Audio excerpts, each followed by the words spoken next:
Olá pessoal, sejam bem-vindos a mais um AS Brasil Debate. Eu sou o Fábio Gabriel e recebo hoje nos estúdios da AS Brasil Eduardo Araújo, que é consultor do Tesouro Estadual e conselheiro no Conselho Federal de Economia, além de ser mestre em Políticas Públicas pela Universidade de Oxford.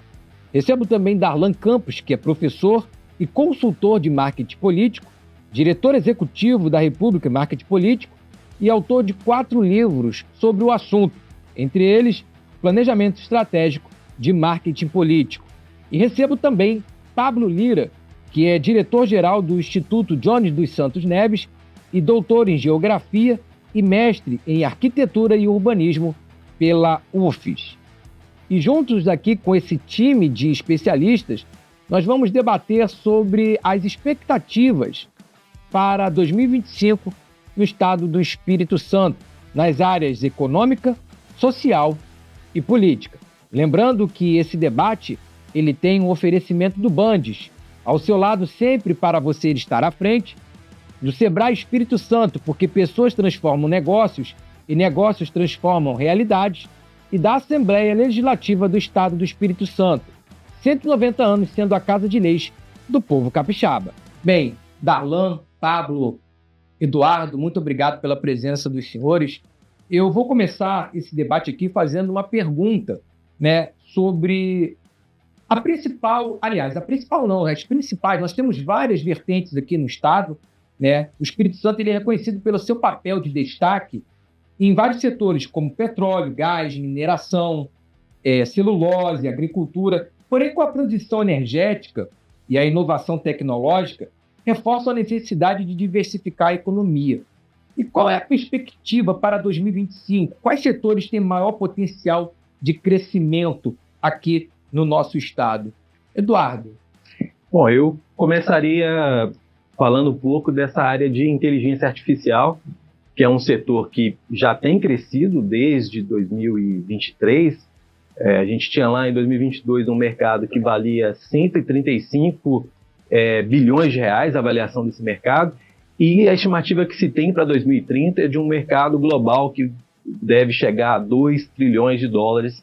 Então imagina a quantidade de recursos financeiros que tem sido direcionado para esse mercado, numa perspectiva mais global, mas trazendo isso para a realidade aqui do estado do Espírito Santo e pensando nas empresas de pequeno, médio e grande porte, a gente tem oportunidades tanto para aquelas empresas que já estão consolidadas em reestruturar os seus negócios com base na IA generativa, mas também a gente tem oportunidade para startups serem criadas, e aí eu falo de empresas que podem atuar desde o segmento de comunicação, que é uma área que tem uma tendência muito grande de utilização desses serviços de AI, mas também empresas que podem ser, por exemplo, estruturadas para poder prestar serviços de consultoria e modificar os negócios, as diversas áreas das empresas com o uso de inteligência artificial. Então, a minha visão é quando a gente olha não apenas para o caso do Espírito Santo, mas a gente faz uma avaliação de uma maneira geral, a gente vê esse mercado de inteligência artificial crescendo e o Estado do Espírito Santo precisa estar pronto, inclusive, para poder desenvolver, fomentar empresas, startups, atrair especialistas, profissionais que atuam nesse segmento. E as empresas que existem outras, a gente costuma dizer que a AI, por exemplo, vai gerar desemprego. A gente fala dessa geração de desemprego, mas principalmente para aqueles profissionais ou para aquelas empresas que não estão preparadas para essa nova realidade de utilização de inteligência artificial generativa. Que seria uma tendência, digamos assim, mundial, Não tem para onde correr, não é isso? Exatamente. Então,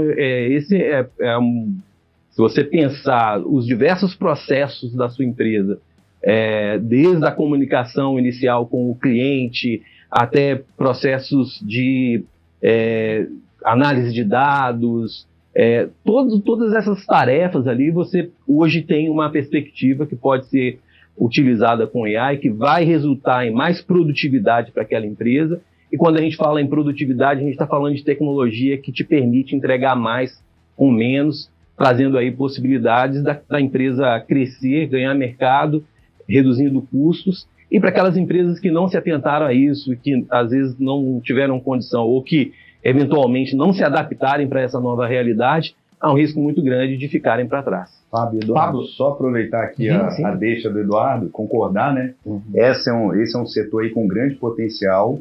E também olhando aí para o ano de 2024, o Espírito Santo, de acordo com os dados aí do Instituto Jones dos Santos Neves e do IBGE, no primeiro semestre nós tivemos um crescimento do nosso PIB que foi superior a 6%, mais da metade do que a média nacional, que ficou em 2,5%. É o PIB anualizado, que a gente fala, o acumulado nos últimos 4 trimestres. E esse setor das tecnologias, da informação e comunicação, é um dos que mais se destaca, vem ganhando um crescimento exponencial ao longo dos últimos anos, por ser uma tendência mundial. Mas aqui no Estado do Espírito Santo, olhando aí os dados do nosso Boletim da Economia Criativa, a gente percebe que nos últimos anos o número de postos de trabalho na economia criativa do segmento de TICs, Tecnologia da Informação e Comunicação, saltou de 11 mil postos de trabalho para 22 mil postos de trabalho em questão de 2 anos. Então a gente está aqui no estado com um ecossistema da inovação consolidado, com tendência de crescimento. Temos aí o governo do estado com a FAPES, que nos últimos 20 anos já investiu mais de R$1 bilhão em pesquisa, desenvolvimento, ciência, tecnologia e inovação. Inclusive, esse ano a gente teve a Conferência Nacional de Ciência, Tecnologia e Inovação, e o presidente do Conselho das Fundações de Amparo à Pesquisa, CONFAP, afirmou em Brasília que o estado do Espírito Santo é o estado que mais investe em ciência, tecnologia e inovação.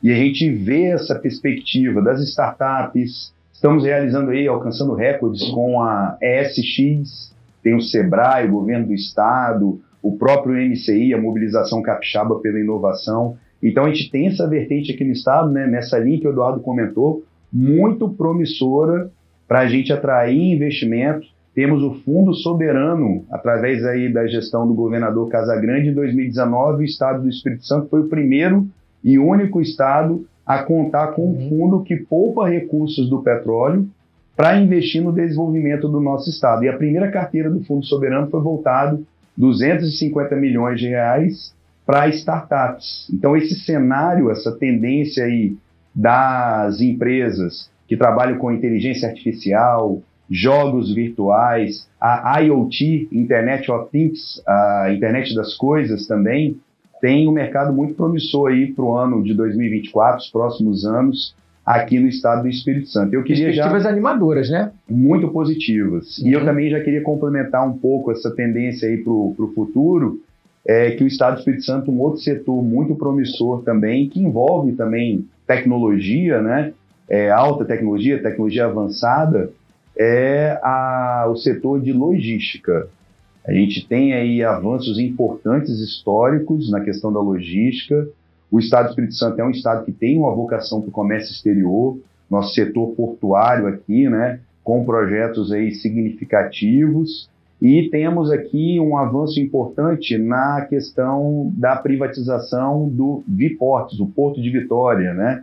Também a zona de processamento de exportação, a ZPE Aracruz. A gente vai falar um pouquinho mais, né, adiante, vou dar só um spoilerzinho aqui do nosso debate, né? Mas a gente vai falar sobre esse assunto, Pablo. Desculpa só te cortar, mas, professor, o senhor concorda nessa linha de raciocínio que o Eduardo e o Pablo falaram aqui? O Espírito Santo, historicamente, tem tido um destaque nacional do ponto de vista econômico, com taxas de crescimento, inclusive, acima da média nacional, o que credencia o Estado a ter esse papel de destaque, né? Apesar de ser historicamente chamado do primo pobre do Sudeste, mas tem tido seu papel de destaque do ponto de vista econômico, e também, a gente trazendo um pouco para a política, né? As lideranças políticas historicamente capixabas tiveram protagonismo nacional, né? A gente já teve muitos políticos capixabas historicamente com grandes participações no Senado Nacional, no Congresso Nacional. Então é o Espírito Santo sempre tendo um papel de destaque, e a projeção para o futuro, ela com certeza continua sendo bem positiva.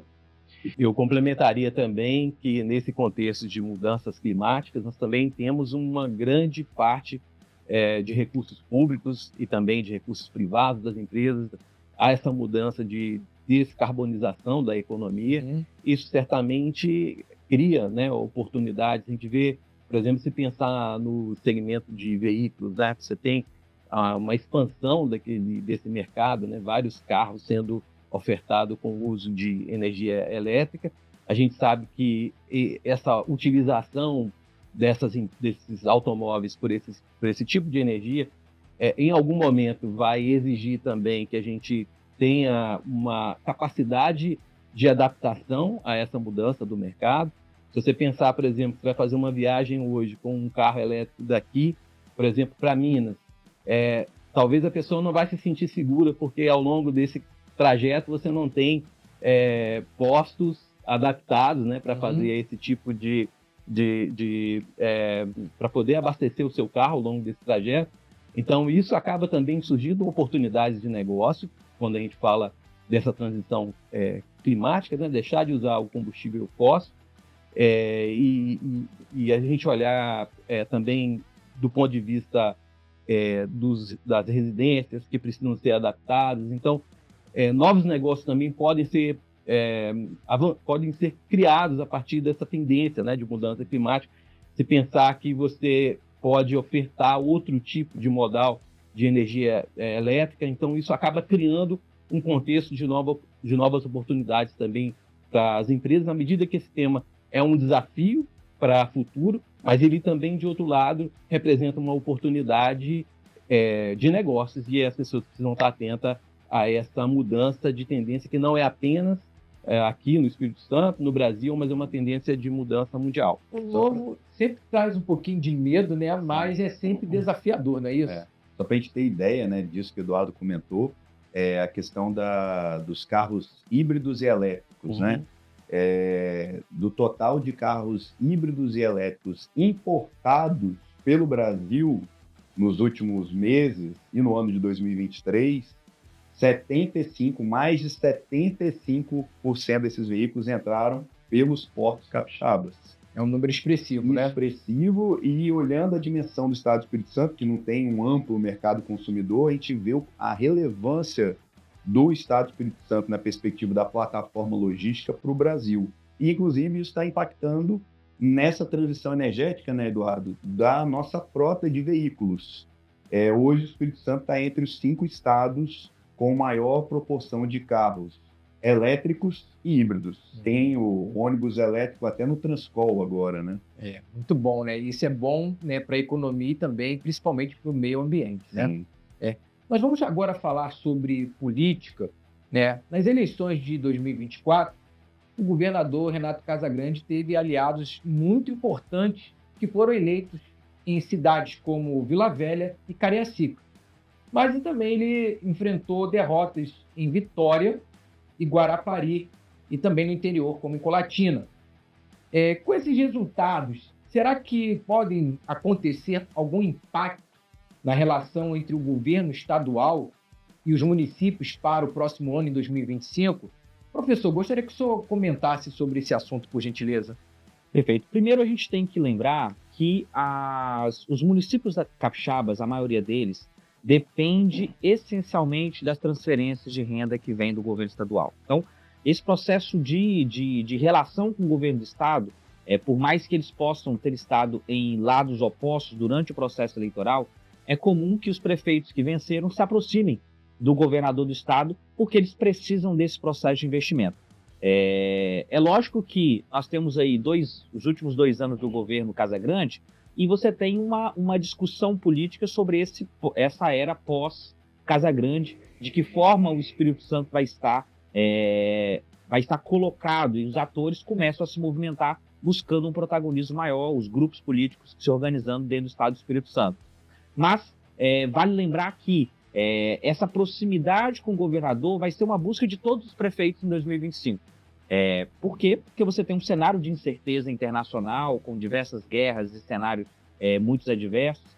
Você tem um cenário nacional também muito desafiador. Então, há uma busca por recurso cada vez maior. E uma característica interessante do eleitorado que a gente tem percebido nas pesquisas é um eleitor que ele está cada vez mais exigente. Então, a gente falava antigamente dos primeiros 100 dias, né? O prefeito vai entrar e normalmente tem um primeiro semestre de paz, onde o eleitor vai acalmar o governo entrar. Hoje a gente já está vivendo uma relação onde o governo que acabou de ganhar a eleição já começa a ser cobrado sem pegar a chave da prefeitura. Então a gente vive um momento em que essa impaciência do eleitor e essa busca, até pelos desafios que o próprio cidadão tem vivido, né? Apesar da gente ter taxa de desemprego baixa, a gente tem uma informalidade muito alta, o poder de renda ele não está acompanhando muitas vezes aquilo que é a necessidade ou expectativa do cidadão médio brasileiro. Então isso gera desafios e essa insatisfação se volta para a política e para aqueles que estão eleitos. Então a gente vive um cenário desafiador em que os novos governantes vão ter que se relacionar com o governo do Estado, independente do lado que eles estiveram na eleição 2024. Ô, Pablo, mediante essa resposta do professor, né, que ele falou que o eleitor hoje ele se encontra muito, digamos assim, impaciente, não é isso, professor? Perfeito. O que você atribui isso, essa impaciência do eleitor, do morador, enfim, não só aqui da Grande Vitória, né, mas também do interior do estado? Eu vou pegar uma conexão agora da nossa pergunta anterior, né? A era da informação, a era da tecnologia. Antes, a gente tinha aí há 2, 3 décadas atrás uma verticalização maior entre o prefeito e o cidadão. Uma verticalização ainda maior do governador ou presidente, deputado federal, senador com o cidadão. E é isso que o professor Darlan comentou, né? Com a era da tecnologia, a gente passou a ter uma horizontalidade. O cidadão hoje, né, Darlan? Inclusive, isso, a temática dele, né, aí do livro, né, do último livro lançado dele, o cidadão está interagindo diariamente ali com o governador, com o presidente da República, com o prefeito. Está mais próximo, né? Está mais próximo. Esse mundo das redes sociais, da tecnologia, criou um horizonte, né? Colocou todo mundo no mesmo horizonte e uma maior proximidade da comunicação. Inclusive, o que o cidadão posta repercute e impacta diretamente aí na política, no mundo da política, na decisão, e pode impactar numa campanha eleitoral. Então, esse cenário mais horizontal aí da comunicação é algo muito relevante para o gestor, né, observar. E sobre essa questão, a pergunta que você coloca, traz aí para o nosso debate, Fábio, a gente vê aí, né, e isso que o Darlan comentou, da necessidade, a dependência que o município tem do Estado, né? Os repasses, as transferências, as parcerias, convênios, né? De todas as ordens, na educação, na saúde, na segurança pública. E aí a gente vê o estado do Espírito Santo nos últimos anos. Até 2019, o nível de investimento público aqui no estado era inferior a R$1 bilhão. Isso, o professor Eduardo pode me corrigir, que trabalha diretamente com esses dados lá na Cefaz. O Espírito Santo, desde 2012, tem equilíbrio nas contas públicas no indicador de CAPAG. São mais de 10 anos, indo para 15 anos, de equilíbrio das contas públicas, atestado pela Secretaria do Tesouro Nacional com nota máxima. Nível de endividamento negativo, né? E aí, o Estado do Espírito Santo, nesses últimos anos, está conseguindo realizar o maior investimento público da história. De 2019 até 2022, foram R$7 bilhões de investimento do governo do Estado. Em 2023, foram 4 bilhões de investimento do governo do Estado. E 2024 está para superar essa marca de 4 bilhões, indo para 5 bilhões de investimento. Desse montante todo que eu falei, que chega aí nos seus 17 bilhões de reais, 25% desses recursos foram investidos diretamente nos 78 municípios capixabas. Então, essa era Casagrande agora e o Ricardo Ferraço, né, na atual gestão, olha sem distinção para os 78 municípios do estado e também sem distinção político e partidária, ideológica, aportando recursos nos municípios, porque o objetivo comum é o quê? É o bem da sociedade. Aquele prefeito que vai de encontro a essa lógica, ele está se prejudicando e prejudicando a população que elegeu ele no município. É uma coisa completamente irracional, ideológica, um prefeito que não dialoga com o governador, não dialoga com o presidente, não só aqui no estado do Espírito Santo, tá? Mas em outros estados. A gente vive aí numa república federativa, democrática, né? E o diálogo, passou a eleição, a gente não tem inimigos na política, né? Na verdade, a gente tem adversários. Isso. Então, a gente tem que ter uma maturidade política. Pelo menos deveria ser assim, né? Deveria ser. Mas um ponto... exceção, né? Perfeito. De um caso ou outro. Mas importante pensar que, para 2025, a gente tende a ter um cenário de uma relação bem harmoniosa. Lembrando que, quando a gente entra no ano eleitoral, por causa da legislação, existe um limite da transferência que o Estado e que o governo federal pode passar para os municípios. Então, vamos colocar aqui que até meados do primeiro semestre de 2026, a gente tende a ter uma relação altamente amistosa entre o governo do Estado e os municípios. A partir dali, você não pode mais ter assinatura de convênios, de transferências. Então, isso faz com que os municípios possam ficar um pouco mais autônomos nas suas decisões. E aí a gente já entra nas vésperas da eleição 2026, onde eles podem se posicionar com um pouco mais de tranquilidade. Então a gente tende a ter um cenário onde os municípios, os prefeitos eleitos, por mais capital político que eles tenham, devam participar menos do debate público para a sucessão de 26, para evitar alguma rusga dentro do cenário estadual, e a partir de meados de 2026 entrar nesse debate, cada um defendendo as suas cores. Eduardo, o que você acha desses comentários do Darlan, do Pablo? Eu só complementaria que nessa discussão de repasses de recursos, olhando talvez para além de 2025 e olhando para um horizonte mais amplo, a gente também precisa pensar nessa relação de municípios com o governo estadual no contexto da reforma tributária, né? Que a gente está falando de municípios hoje que são muito dependentes do orçamento público estadual, mas que com o contexto da reforma tributária, eles se tornam ainda mais dependentes. E se a gente pensar que está havendo toda uma modificação, né, no nosso sistema, na maneira como a gente vai administrar a arrecadação dos municípios, que deixa de ser da autonomia e da gestão dos municípios e passa a ser, de uma certa forma, até centralizado em Brasília, então a gente tem aí mais elementos também para poder repensar esse relacionamento de municípios e dessa dependência também com os entes estadual e até, por que não, a União também. A gente vai falar um pouquinho também sobre a questão da reforma tributária, mas agora nós vamos ter a participação do economista e mestre em economia e doutorando em educação, Ricardo Paixão. Vamos acompanhar. Olá pessoal, eu sou o Ricardo Paixão. O ano de 2025 se aproxima, né, e nós temos alguns pontos de preocupação e também oportunidades, né, para a economia brasileira, né? A questão do risco fiscal e o endividamento do setor público tem que ser olhado aí com muito cuidado, né, pelos gestores, né? Nós também temos uma necessidade constante de reformas estruturantes, né, como por exemplo administrativa, né, tributária e outras que também têm que ser tocadas, né? Nós estamos diante de um cenário de mudanças climáticas significativas, né, com grandes impactos na economia. Isso também tem que ser olhado com muito critério, né?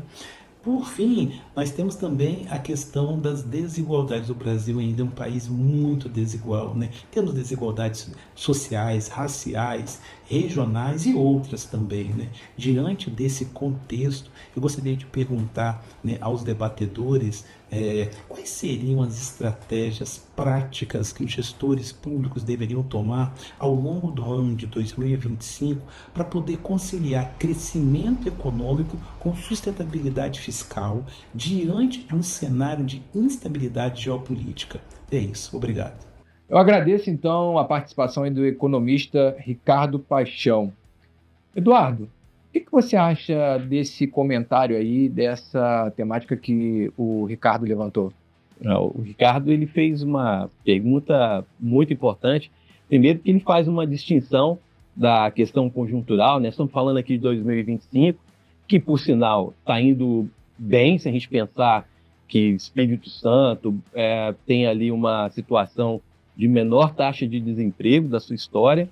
Se a gente olha para o contexto de Brasil de uma maneira geral, você vê que a economia ela tem características aí de dificuldade de controle do gasto público, que também foi outro ponto que o Ricardo bem pontuou, que é um desafio de gestão, quando a gente pensa no Brasil, mas que não é algo tão preocupante quando se fala do Espírito Santo, que mais recentemente, como já foi discutido aqui, foi agora classificado como nota A+, né? O único, além de a gente ter a nota A, agora a novidade é que a gente tem esse mais, que significa que a gestão fiscal aqui do Espírito Santo, ela continua sendo bem feita e continua sendo um modelo de referência para o Brasil.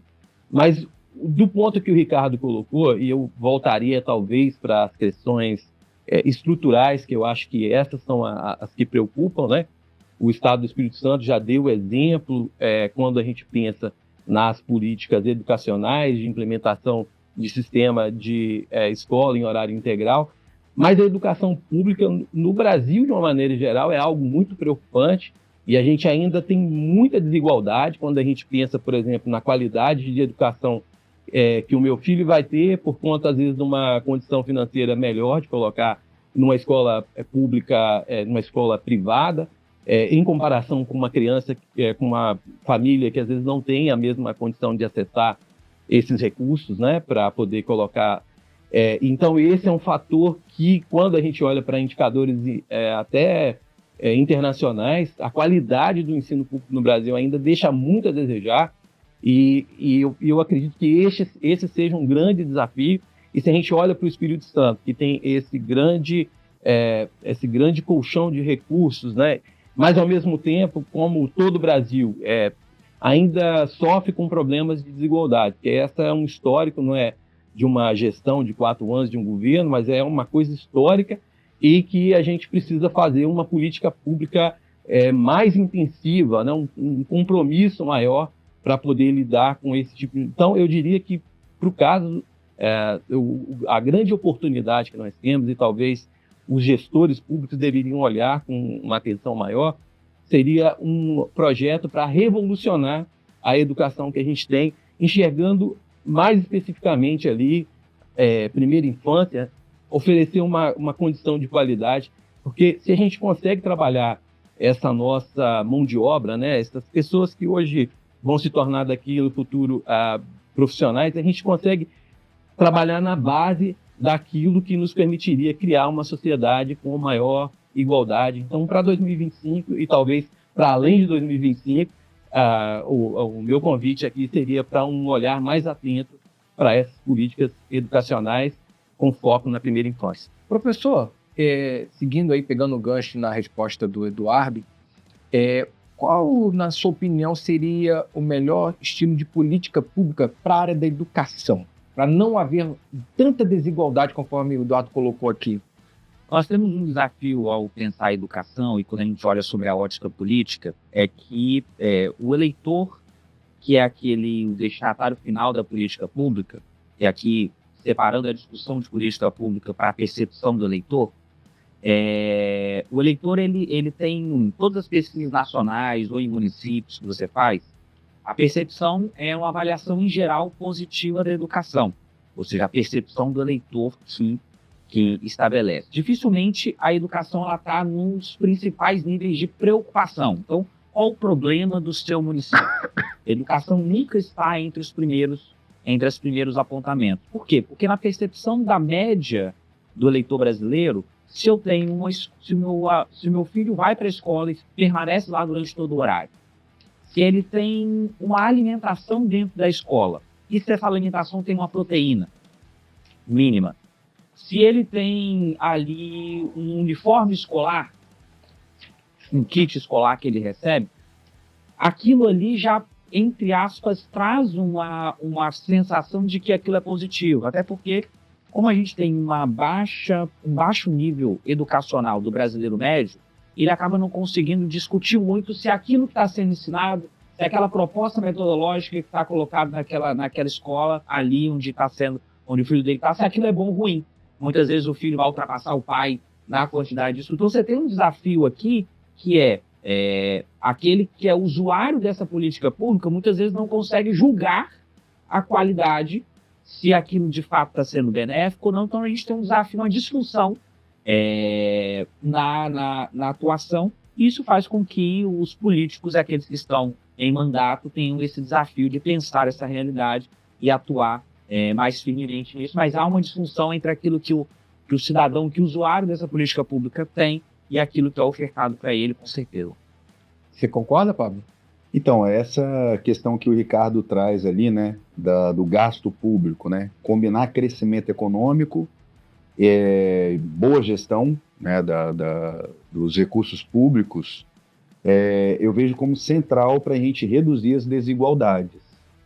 E aí seja desigualdade social, desigualdade econômica, desigualdade na educação. A gente tem aqui no Estado do Espírito Santo uma grande lição histórica de política pública de Estado, no campo da gestão das contas públicas. O equilíbrio nas contas públicas não pode ser um fim nele mesmo. Ele tem que ser o propulsor para a realização de investimento público para a gente reduzir as desigualdades. Reduzir as desigualdades, seja no campo da assistência social, da segurança pública. Olha o caso de Vitória, nossa capital. É uma cidade dividida. Tem a área próspera de Vitória, que é a parte litorânea, parte leste, e a área que sofre com conflitos relacionados às facções criminosas, a parte oeste, a Bahia Noroeste, a região de Morros ali da Leitão da Silva, né? Então, o bom investimento público, baseado em evidências científicas, possibilita, a partir de uma gestão responsável das contas públicas, a gente realizar uma transformação em termos de políticas de Estado para transformar a realidade da população. E eu concordo em gênero, número e grau com o Eduardo, que é importante, em termos de Brasil, a gente estruturar uma política de Estado no campo da educação que seja robusta e transformadora. Vamos olhar algumas décadas atrás, como que era o PIB e os indicadores educacionais da Coreia do Sul, da China. Era abaixo da média brasileira. Aquele período ali, na década de 60, 70, a gente vivia ali próximo do milagre econômico, o Brasil crescia mais que esses países. E o que esses países fizeram? Fizeram o dever de casa, uma política de Estado, investimento forte na educação, ciência, tecnologia e inovação, e isso possibilitou eles darem um salto de inovação e hoje são as grandes potências mundiais. As grandes empresas de tecnologia que a gente tem aí, né? Coreia, é o berço aí de parte dessas empresas, a China, investimento de ponta, mas a gente tem que ter continuidade de políticas de Estado. No Brasil, a gente vê soluços de investimento. A gente tem que ter políticas robustas e contínuas nessas áreas. Educação, ciência, tecnologia e inovação. Essa desigualdade que você colocou entre a parte litorânea, né, digamos assim, a parte que seria, como é que eu posso considerar, talvez, subúrbio, né? Enfim, ela acontece de fato ou extremamente só na capital, ou a gente percebe isso talvez na mancha da região metropolitana, porque existem áreas que muitas das vezes não acontecem por vários fatores. Sim. Segurança, uma delas, né? A falta também do aspecto social, o serviço de saúde. Isso a gente consegue enxergar essa distinção entre já que Vitória foi considerado, né, o Espírito Santo com a área uma das áreas mais valorizadas. Então, existe talvez essa desigualdade nessa extensão também em outras cidades também? Sim. Então, o Instituto Jones, a gente integra lá a rede de pesquisa nacional do Observatório das Metrópoles. É uma rede que desenvolve estudos sobre o fenômeno urbano e metropolitano desde a década de 80 no Brasil. Já é uma rede de projeção internacional. Temos livros, estudos publicados, e a gente vem acompanhando aqui na Grande Vitória esse processo de um certo crescimento econômico combinado com segregação social nas nossas cidades, segregação social e espacial. Aí esse caso que você comentou, né, é uma característica das regiões metropolitanas brasileiras, esse aspecto da segregação. E aqui na região metropolitana da Grande Vitória, a gente tem esse processo de concentração da população mais privilegiada sobre o prisma social e econômico na parte litorânea. É uma espécie de arco. Praia do Canto, Jardim da Penha, Ilha do Boi, Ilha do Frade, Enseada, Praia da Costa, em Vila Velha. São as áreas mais nobres da região metropolitana.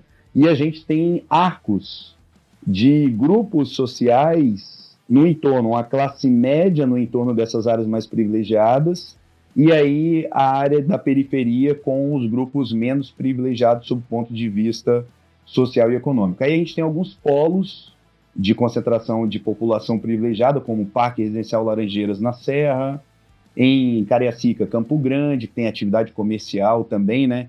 Então, são as especificidades metropolitanas aqui da Grande Vitória, mas sobre Vitória você trouxe um dado bem interessante. Vitória é a capital aí que está com o metro quadrado mais valorizado no Brasil. Olha a contradição. É uma das capitais que concentram o maior número de comunidades urbanas e favelas também, de acordo com o IBGE. Olha a desigualdade, a segregação socioespacial que a gente comentou.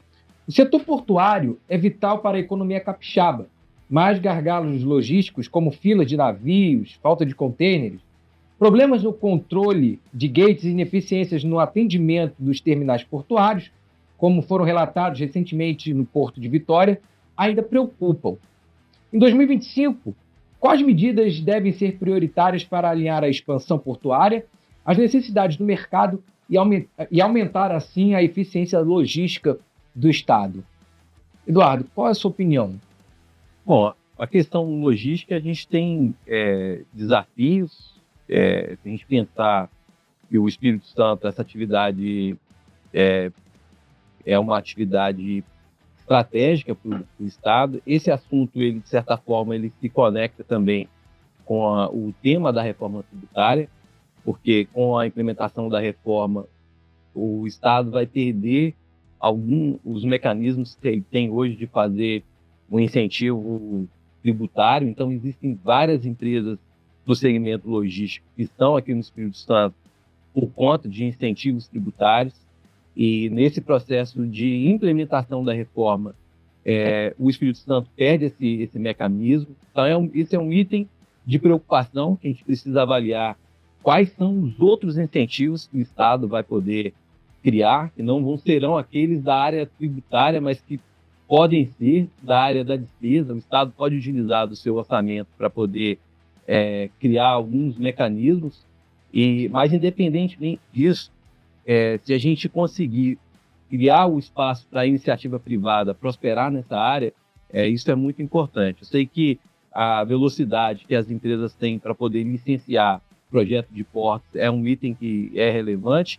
Os projetos de expansão da infraestrutura para poder conectar, se você vai instalar, por exemplo, Parque Log em Aracruz, a gente precisa saber se toda aquela estrutura viária que conecta esse Parque Log ao mercado, consumidor, se pelo menos quando a gente pensa na infraestrutura do Espírito Santo, ela vai estar bem adaptada para isso. A gente continua tendo também um incentivo de qualificar profissionais para esse segmento, né? Então o Estado precisa pensar nas suas escolas para poder preparar essas pessoas para esse segmento logístico.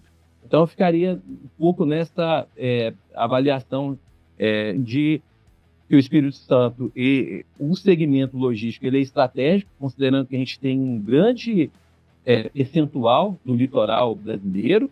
A gente está bem localizado quando a gente olha para os principais mercados do Brasil, seja aqui do Sudeste, seja também na Bahia, e a gente precisa se preparar para que a reforma tributária não seja um empecilho, né?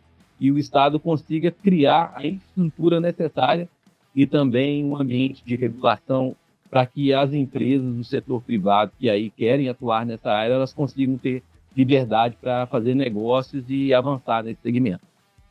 Concorda, Pablo? Concordo. Essa parte portuária, né? O Espírito Santo, como a gente comentou, tem uma vocação de ser uma plataforma logística. Temos investimentos aqui no estado significativos no setor de portos, né?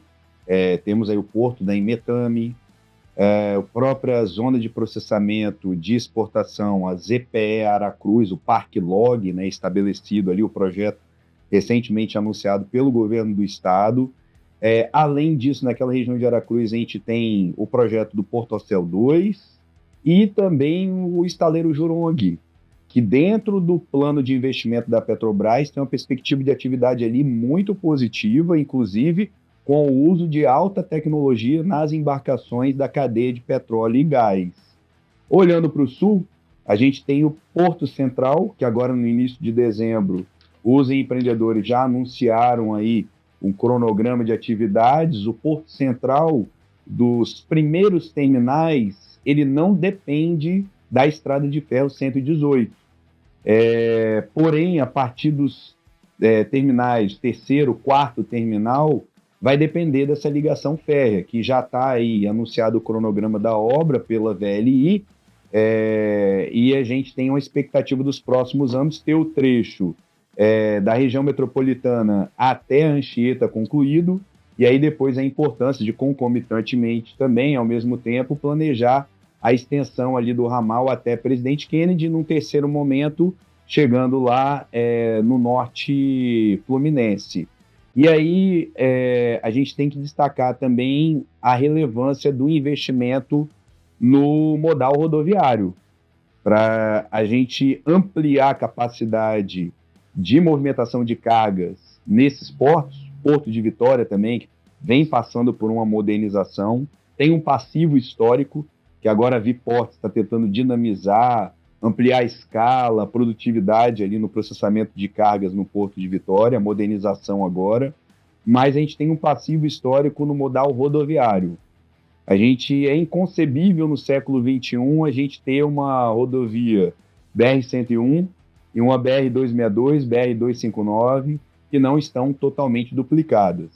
A BR-101, ainda a gente vê um avanço, né, e agora nessa retomada aí do contrato, um caminho aí, uma luz no final do túnel. Agora a BR-262 é de urgência aí, a gente tem um passivo histórico de falta de investimento e atenção do governo federal com o estado do Espírito Santo, que é um estado estratégico para a logística do Brasil. Como a gente falou agora há pouco, mais de 75% dos veículos híbridos e elétricos importados pelo Brasil entraram pelos portos capixabas. Mais de 85% das rochas ornamentais exportadas pelo Brasil saem pelos portos capixabas. E essas cargas estão transitando por onde até chegar nos portos? Na BR-101, que não está duplicada ainda, na 262, na 259. Então, esses eixos rodoviários, para quando a gente chegar nessa época da transição aí, o avanço, o desdobramento da reforma tributária, que o Eduardo destacou, o Estado do Espírito Santo tem que estar bem consolidado nesses modais da nossa logística que fortalecem o setor portuário. Então, professor, tem que ter uma articulação política, né, tanto do governo federal com o governo estadual, seria isso? Perfeito, isso é sempre muito necessário, né? Vale destacar que o cenário das 2 últimas décadas na política estadual, de uma elite política que, apesar dos nomes diferentes que assumiram, tem uma visão com muitos pontos de convergência, faz com que também isso favoreça esse processo de construção que o Espírito Santo tem feito nos últimos tempos, né? Então, você tem uma perspectiva, e esse é um desafio para o futuro, a convergência de visões no que tange esse processo de investimento futuro, porque, como o Pablo dizia, são investimentos que vão durar aí mais de um governo. Então, a necessidade de que esses processos eles se estabeleçam num cronograma que, independente da coloração partidária ou do ator político que estiver capitaneando o projeto, consiga colocar de pé, é um desafio dentro da política capixaba, que nas últimas 2 décadas conseguiu lidar com isso e agora se coloca como desafio para frente, como vai ser nesse próximo ciclo que se abre a partir de 26. Muito bem. Com a reforma tributária e a necessidade de diversificar a economia, o turismo surgiu como um potencial no nosso estado. Em 2024, o Espírito Santo registrou um crescimento de 6,2% no setor turístico no segundo trimestre. Como vocês avaliam o impacto dessas iniciativas até agora? O que ainda precisa ser feito para que nos próximos anos o turismo tenha mais destaque no Espírito Santo?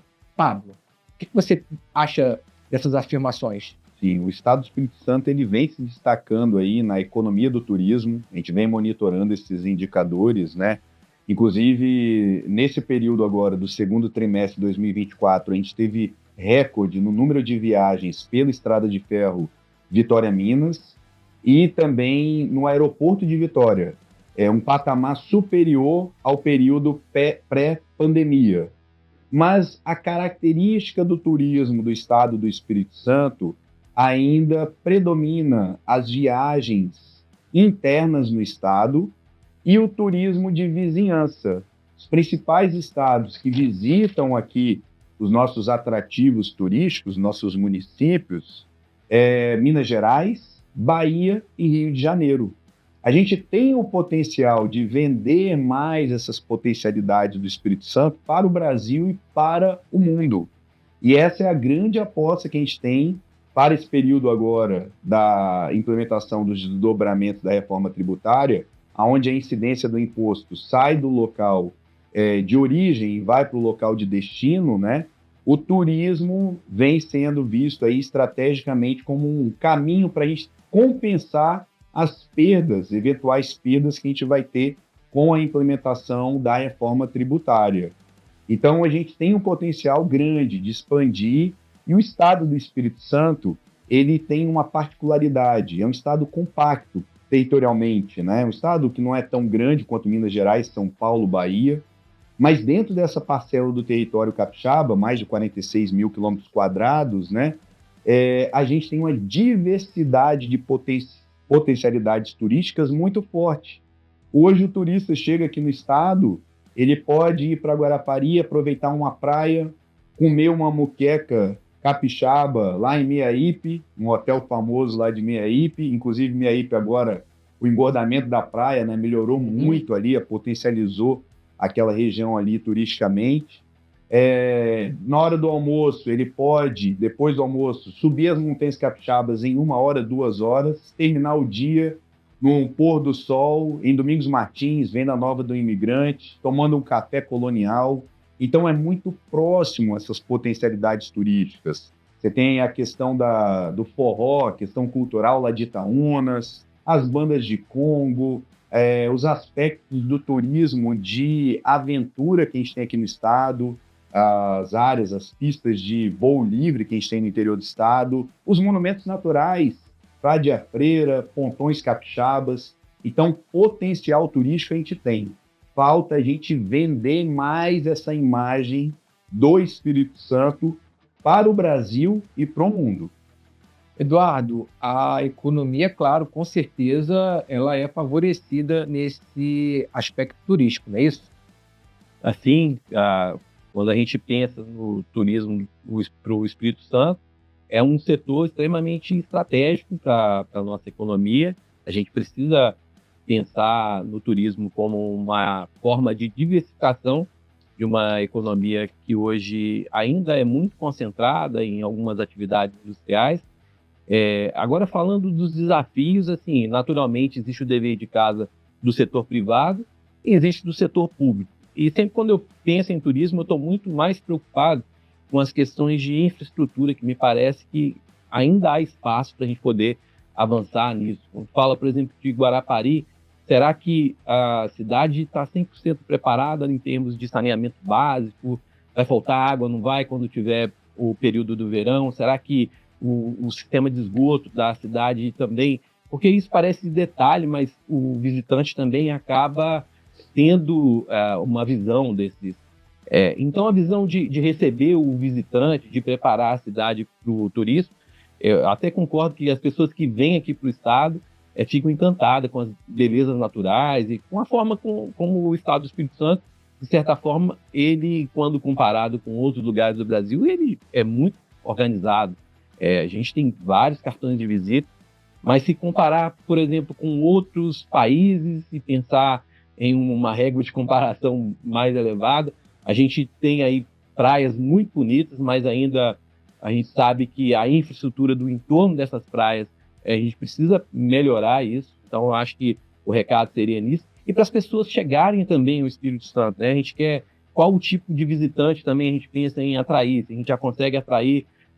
eu sou mineiro, eu consigo falar com meus parentes que vêm aqui, mas se a gente quer, por exemplo, atrair um visitante de um outro país, será que não é o momento da gente voltar naquelas discussões de internacionalização do aeroporto, alguma estratégia de fazer com que essas passagens aéreas fiquem com um valor mais acessível para que isso consiga também criar algum sistema para que as pessoas venham aqui atraídas com base em um preço mais acessível de passagem aérea.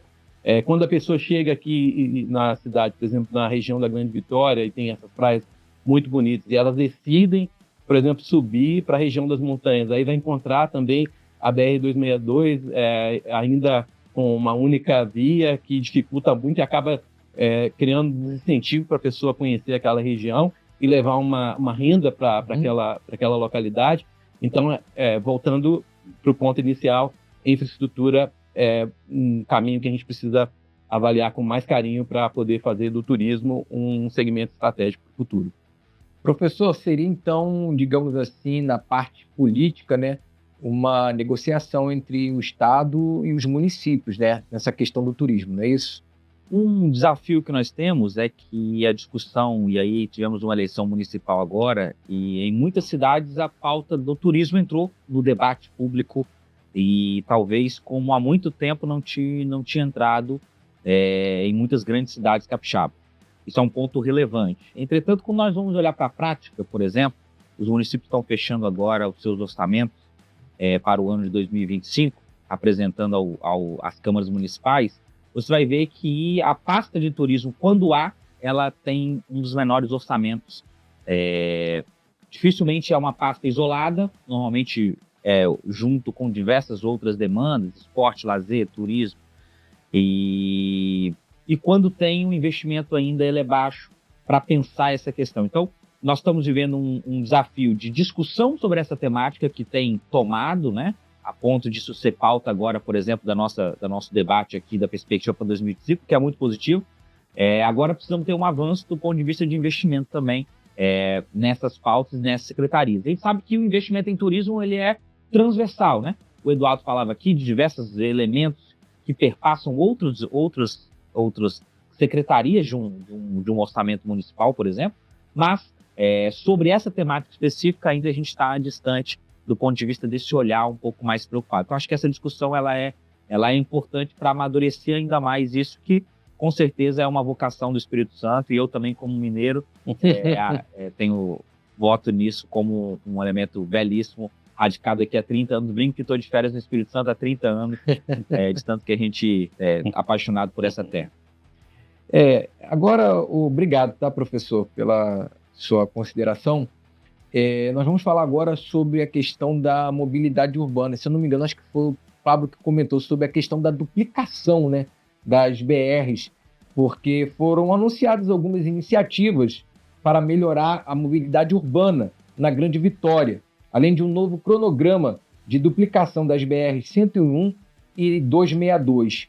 Com essas obras saindo do papel, pergunto para os senhores, qual a expectativa para a melhoria da mobilidade urbana na região metropolitana e o avanço da infraestrutura e logística em todo o estado? Posso começar? Pode, fica à vontade. Eu sou muito crítico em relação à mobilidade urbana. Eu fico muito confortável quando estou dentro do meu carro, com aquele ar-condicionado, mas eu fico preocupado quando eu olho para o lado e vejo um transporte público com as pessoas dividindo espaço, praticamente, assim, se a gente olhar nos últimos anos, eu não vi melhora significativa.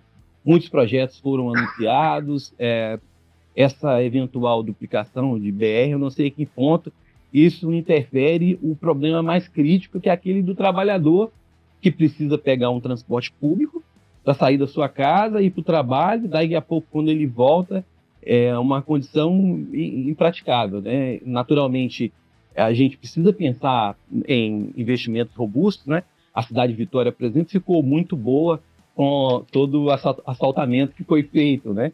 Mas, ao mesmo tempo, se você pensar na mobilidade mesmo para o cidadão, a pessoa continua enfrentando esse mesmo problema, e eu diria que eu sou um pouco pessimista no sentido de que eu não enxergo ações concretas que estão sendo feitas para a gente poder alterar essa realidade e ter isso modificado em 2025.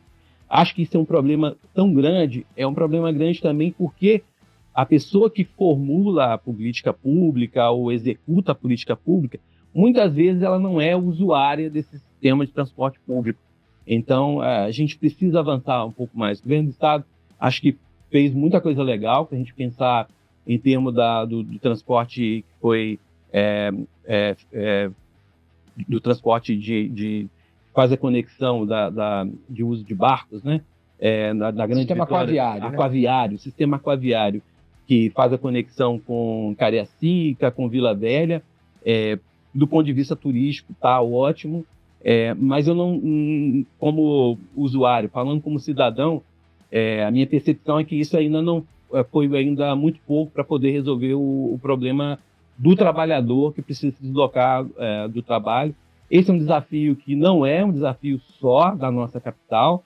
Se você for para Nova York, para Londres, para outros lugares, você vai ter esse mesmo problema de transporte público, mas talvez aqui um pouco maior, porque a gente continua muito dependente ainda do uso de ônibus, né? O transporte público na capital de Vitória, na região metropolitana, basicamente a gente utiliza esse modal. Avanços foram feitos, a gente precisa também dizer, né, com o uso, por exemplo, as vias preparadas para uso de ciclistas. Isso a gente vê que a cidade mudou nesses últimos 10 anos, nessa vertente, mas para a pessoa que precisa ainda pegar um ônibus, isso a gente precisa ter um desafio muito grande enquanto sociedade para poder avançar.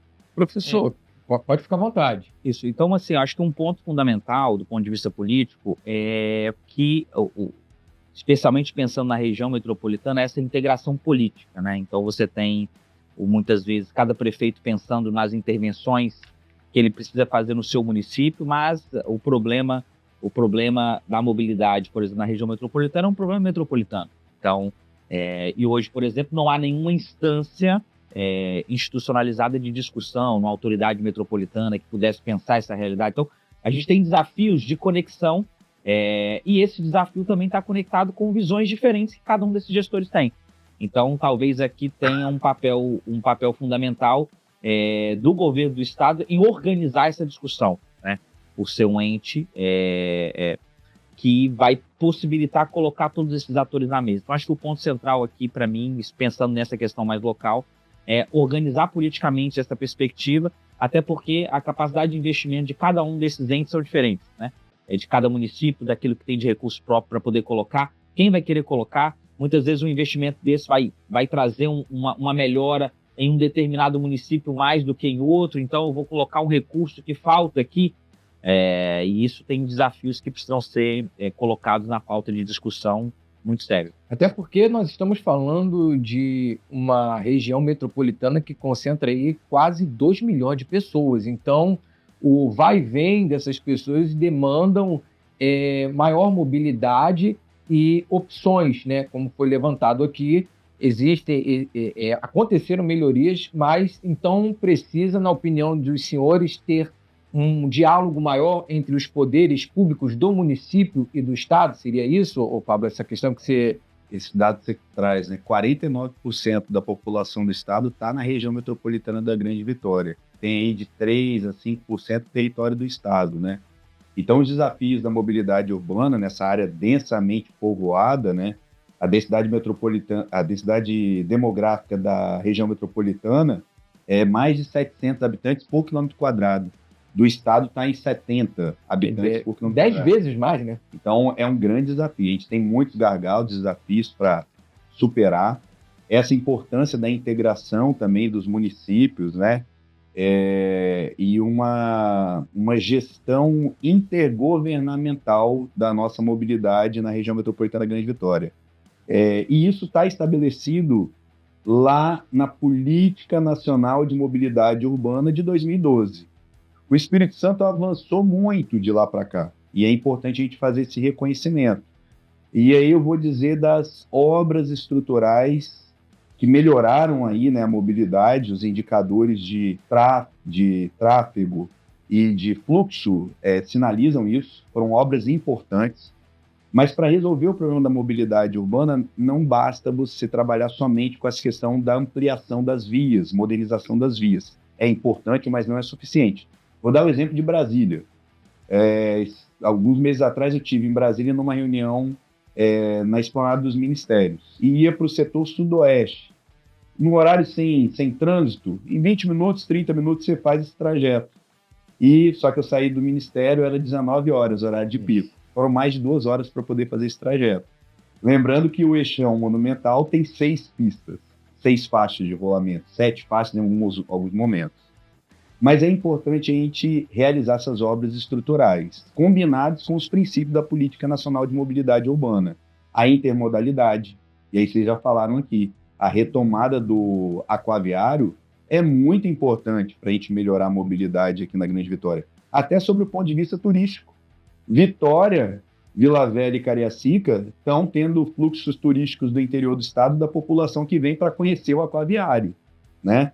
A questão das ciclovias, as obras hoje do governo do estado e dos municípios da região metropolitana já incorporam o princípio da Política Nacional de Mobilidade Urbana, que é a prevalência, a priorização do transporte não motorizado e do transporte coletivo. E aí tem uma obra que é emblemática. Das várias obras entregues nesses últimos 5 anos, a gente destaca Leitão da Silva, em 2019, a gente destaca a rodovia das Paneleiras, Complexo Viário de Carapina, a rotatória lá da Serra de Laranjeiras, o binário de Jardim Limoeiro, Carlos Lindenberg. Então, tem a duplicação ali, né, ampliação da 101, na chegada ali em Cariacica. São várias obras, mas tem uma que a gente não pode deixar de citar. É a obra da ampliação da Terceira Ponte e a Ciclovia da Vida. É uma obra emblemática do ponto de vista de melhoria da mobilidade aqui na Grande Vitória, reduzir os acidentes, resolveu o problema ali, né, consideravelmente dos casos de suicídio ali na ponte, já na fase da construção, e preservou um dos maiores ativos paisagísticos que a gente tem aqui da Grande Vitória e do Estado do Espírito Santo, que é o símbolo do Convento da Penha, conjugado ali com a Baía do Espírito Santo, as praias, Morro do Moreno, Pedra dos Dois Olhos, Mestre Álvaro lá no segundo plano, né? Então, olha o quanto que uma obra estruturante pode melhorar a mobilidade e dinamizar também o ativo turístico e paisagístico de uma cidade. É emblemática essa obra porque eu tive em 2014, acho que o Eduardo também estava lá, não sei se Darlan estava, no Centro de Convenções de Vitória, onde foi discutido a audiência pública do orçamento. 2014, 10 anos atrás. E o grupo de ativistas, de cicloativistas, que tinha lá o Luiz Som, a Detinha Som, que dá o nome lá à ciclovia, né, a saudosa Detinha Som, eles reivindicavam em 2014 a construção de uma ciclovia na Terceira Ponte. Então, desculpa, Pablo, essa questão então da mobilidade urbana, ela pode, digamos ser assim, aliada a meios sustentáveis de transporte, né, que venham causar não só menos dano ao meio ambiente, mas como também facilitar a vida do trabalhador, principalmente, que faz esse trajeto, né, conforme nós falamos, em cidades aí que tem mais de 500 mil de habitantes, que é no caso aqui da região metropolitana de Vitória. Seria isso, então, isso, né? E esse caso específico ali da Terceira Ponte foi uma reivindicação numa audiência pública do orçamento, 2014. Eu lembro, eu estava presente, eles passando com cartaz na frente do governador, com a ciclovia, votaram na internet, né? E aí você vê, né, naquela época era praticamente inconcebível uma obra de engenharia daquele porte ali, e facilitando o transporte não motorizado, gerando menos emissão de poluentes, trazendo mais fluidez para o trânsito também, a faixa exclusiva ali na direita, e muitas pessoas apostaram contra essa obra. Teve gente que falou que não ia conseguir subir de bicicleta a ponte. Meu filho de 11 anos já faz várias vezes essa travessia comigo. Foi um avanço, né? Um avanço. É uma obra emblemática, uma entrega emblemática de política de mobilidade urbana aqui no nosso estado.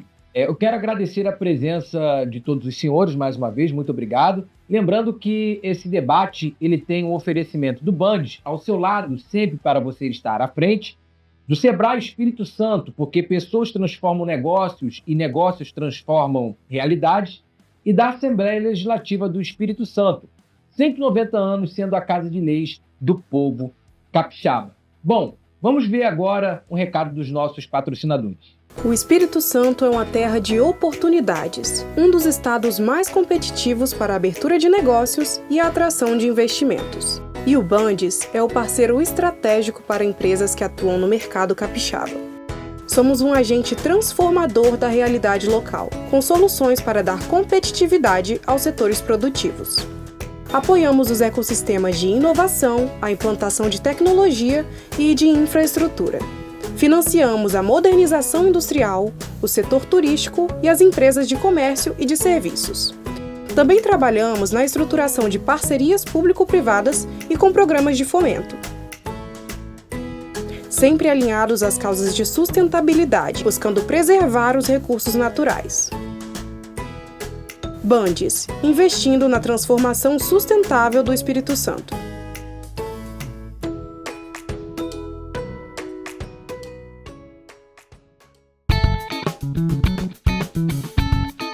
Quando a vocação de um lugar encontra a força certa para impulsioná-la, o cenário pode mudar muito rápido. O propósito do Sebrae é transformar territórios impulsionando vocações, apoiando os pequenos negócios, fortalecendo o turismo local. Pessoas transformam negócios, negócios transformam realidades. Sebrae. Aqui, pela primeira vez, foi aberto o caminho para dar voz àqueles que não tinham. Neste lugar, os capixabas descobriram que quando todos podem falar, o que se ouve é a voz da cidadania. Pensando sempre à frente e olhando para frente também. Cada marco da história, dos direitos e das conquistas do Espírito Santo nasceu aqui, na Assembleia Legislativa. São 190 anos de desafios e conquistas, construindo junto com os capixabas os avanços da educação, do desenvolvimento econômico e social do nosso estado. Abrindo as portas para todos, representando a sociedade com diversidade, transparência e modernidade. E o que esperar do futuro? Juntos, vamos continuar fazendo história.